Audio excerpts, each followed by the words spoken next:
Now, as political parties gear up for the 2021 municipal elections, they're on the campaign trail seeking for votes. This morning, we have a panel discussion with independent candidates about the upcoming polls. What is it that they have up their sleeves? Well, let's find out. Of course, joining me now from the three independent candidates that we have, it's Salma, it's Ken, and as well Mtatileli. A very good morning to the three of you. Salma, I want to start with you.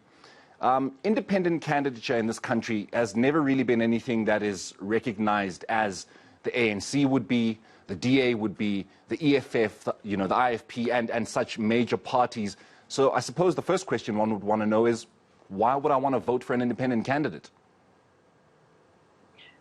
Well, that's a very good question, and one that I would like to answer. The thing is, with independent candidates, we are already on the ground and busy in our community. So we're not a name that just popped up on a poll and a face. People actually know us and they know what we are working on, and they know that we have a passion for our communities. So in that regard, we're no strangers to our communities. So, and that is why we are doing what we're doing, and we will continue doing what we're doing. It's just that, we're doing the job of people who are actually getting paid for it. But so that's independence situation at the moment. We are for the community and with the community. Ken, Salma is raising an important point. You want to do the jobs that people are already getting paid for, but seemingly are not doing well enough, at least well enough to, the criteria of the community. You're now stepping in to say that, you know what, I've lived in this community for a very long time. I've seen the problems of this community, and they continue. If anything, they're getting worse. So what exactly is it, specifically in your community, Ken, do you want to be doing? Thanks, Morena. Look, I think, first of all, we're in a place that is the result of good people doing nothing. And I think that it's time. Bad things happen when good people do nothing. So it's time for us to step up to the plate. And when you've got a lot to fix, you need people with capabilities and knowledge to do the fixing and to manage that process. And that's kind of like where I fit in, I believe. I'm a senior business executive. I understand how business works. And a municipality is just a business. And how do you run a business efficiently? You collect your money, you save your costs, and you become efficient. And you want to delight your customers and your ratepayers. That's really what we want to do, and that's not what's been happening. So I think for me, it's fairly simple. Just run the municipality like a well-oiled machine and give the taxpayer what they're paying for. And I think the other thing that's happened in local government is that it's just become a cash cow, a bit of an ATM. So rates and taxes in this country are exorbitantly high. And still the taxpayer is not getting what they're paying for. So how do we fix that? We've got to get efficient. We've got to get business-like about what we do. And we've got to fix all the infrastructure issues. And for that, you need people with capability, understanding, project management skills, all of that kind of stuff. And you need senior business people to become involved in that, because we've allowed our municipalities to become depleted of skills and incapable. The Enoch Makujima municipality is basically in a state of absolute collapse. Nothing happens here. There's sewage in the rivers. There's rubbish everywhere. Our roads are falling apart. Our electrical infrastructure is collapsing, and somebody needs to step up to the plate and say, so far, no further. And that's where I'm at. So far and no further. And I tell you what, this message is resonating so with every sector of the community out there. And I find it, quite heartwarming. And I really hope that the community support us, and we're there for them. We're not answerable to somebody else. We're there for our communities. And we want to deliver what that community wants. And that's important to me. Of course. And it's an arduous task, because, in Enoch Makujima, we've got a lot of villages around us that are sprawling. and I think we need to look at the funding models. There's a lot of work that needs to be done here. Local government is in the country is in a state of collapse. Yes. 200 of the 257 municipalities are bankrupt. So, if that is not a red flag for the nation, then I don't know what is. And when are we going to stand up and do something about it? And that's really what I'm about now. And I think that if we can get enough support and convince the electorate that we are the people to be trusted, one of our slogans is, I'll get to it now. It's a coastal one. No, definitely understandable. Ken, I'm just going to move to Mtetheleli now. Mtetheleli, why aren't you joining one of the parties that are already contesting? You've chosen to be an independent candidate. I'm hearing Ken and Salma saying that we are the people on the ground. We are the people that understand what the people that we live with need. I'm one of those people and I would be saying that this is you saying this, that you're one of those people on the ground who also needs something from the people who are in power, but you've not been getting it.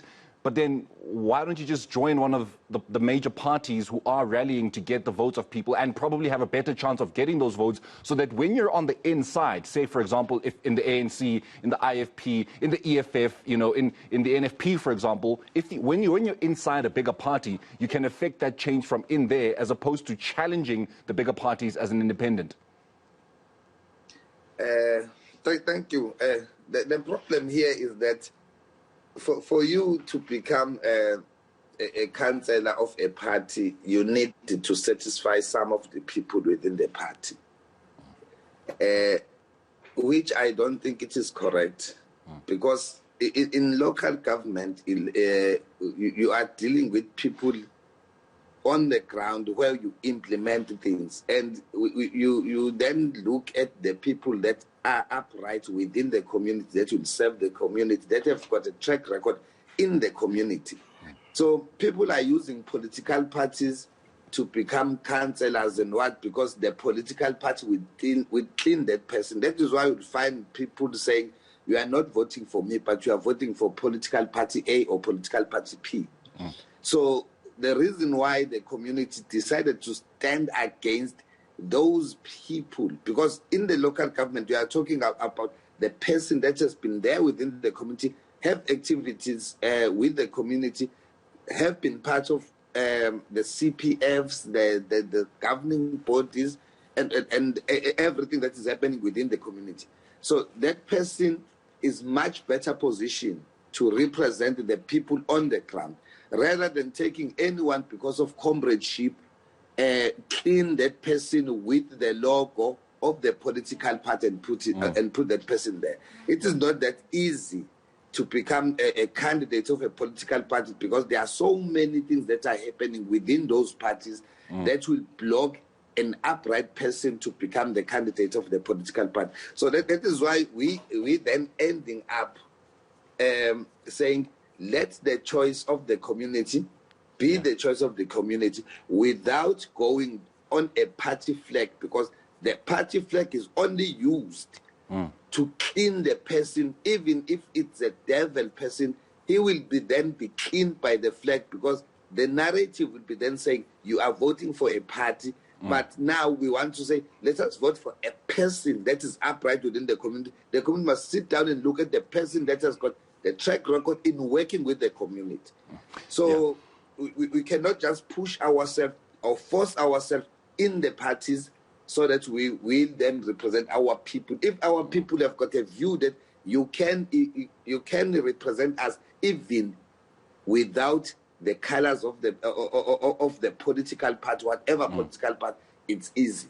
So for this one, I think, yes, the independent will now contest up to the national level. But for the past years, we've been looking at independent mostly at the local government level, because this is where things are implemented, and you will want to see people that are upright within the community that will implement the program of the municipality. Yes.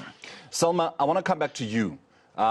You've got a South African who is voter apathetic, doesn't know where to go. They don't trust the ANC, who've been essentially the ruling party, the governing party of the country. The DA is the main opposition party. We've just seen what happened now in Phoenix with their posters. So if maybe there's somebody that wanted to vote for the DA, that is just, essentially taken them off. And then you've got the EFF, who, of course, have been known as to be, quite disruptive and have disrupted politics in this country and have come in and have really staked their claim as the third biggest party in the country. But South Africans are just not sure where they want to go. So you come in as an independent and say that I can give you what it is you potentially want, at least from a community point of view. But then the question becomes, Selma, you and what army? Yes, and that's where our community comes in, because it's a huge army and we have a stunning community. Like you said, we don't have the millions that the other political parties have to drive campaigns and all these things, but our community has come together and supported us with donations of, I'll pay for videos, I'll do flyers for you, I'll pay this. Even as far away as Pretoria, people have been saying, we'll support you because we have a vested interest in these towns, these 5 towns in our municipality, and we want to contribute. And what we're bringing to the party is just for our people to be heard again. The stakeholders need to be heard. And that's us, the community. It can't be that elected officials sitting in a municipality don't even come out when our youth protest about serious things like drug abuse, serious things like unemployment. And our people on the ground need to be heard again. And that is what we're standing for, and that is what we want to see happen in our community. There are lots of good ideas. We are near Gauteng, we're near Northwest University. There's so many brains in our town that's not getting utilized, and that's where the community can play a very important role. We report to the community, as the previous speaker said, we report to the community, not to a political party leadership. So that's why we feel the support from our community. The time is ripe for change, and that is what we want to bring about. Ken, I'd like to leave the last word with you, mostly because you are in a community that has grabbed the headlines for much of this week, the eNCA municipality. 15 million rands was spent for what they call a sports facility. The ANC, some of the members of the ANC try to defend it, saying that there are ablution facilities, there is this, that, and the other. And yet, when you look at the pictures and videos that were put up on the internet, you're seeing a dry field that seems as though the athletics tracks are not even complete in terms of labeling them. You're seeing what some people believe are stands that are scaffolding more than they're just normal stands that people can sit on. You almost fear that people would actually fall off of those stands. It's just one stand. We're not seeing, essentially a large stand for what is supposed to be a stadium. How then does an independent deal with an issue like that? You are now challenging the ANC, who are essentially leading in that community. How then do you get the members of your community to believe in you and what you would do differently to what the ANC did, maybe specifically for that sports field? So look, I firmly believe that you can't defend the indefensible. What went on there is absolutely ludicrous. It's blatant corruption.